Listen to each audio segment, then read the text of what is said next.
Saya tidak bisa mengontrol emosi dalam pertandingan karena tensi mungkin sangat tinggi sekali. Andik Firmansyah ex pemain timnas beri klarifikasi, terlibat keributan di laga Persiraja vs PSPS.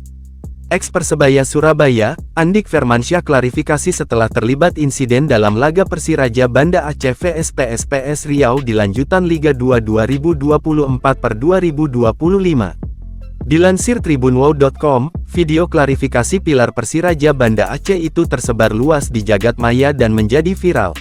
Satu di antaranya diunggah oleh akun TikTok @dodi.elvian pada Kamis tanggal 15 Oktober tahun 2024. Andik Firmansyah mengaku salah atas tindakan tak terpuji yang ia buat ketika berhadapan dengan PSPS Pekanbaru beberapa waktu lalu. Ia tersulut emosi lantaran tensi laga yang cukup tinggi pada saat itu.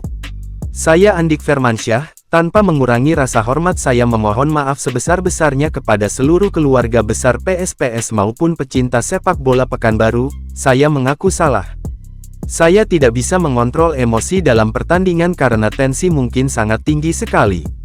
Tapi saya mengakui salah dan tak patut ditiru, kata pemain yang pernah berseragam timnas Indonesia tersebut.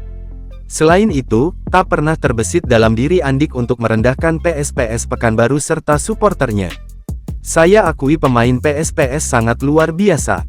Intinya, saya tidak ada niatan untuk merendahkan Pekanbaru atau pecinta sepak bola Pekanbaru.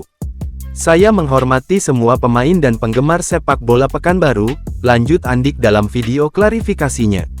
Diketahui, Andik Firmansyah sempat cekcok dengan pemain PSPS Riau pada Minggu, tanggal 13 Oktober tahun 2024.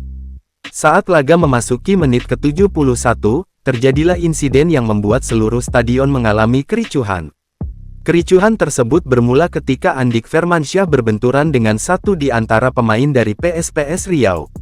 Andik Firmansyah kemudian mendapat kartu kuning dari wasit, dan langsung memprotesnya.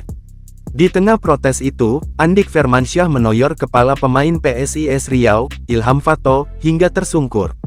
Setelah insiden itu, situasi menjadi tidak kondusif di mana sempat terjadi keributan dan saling dorong antar pemain.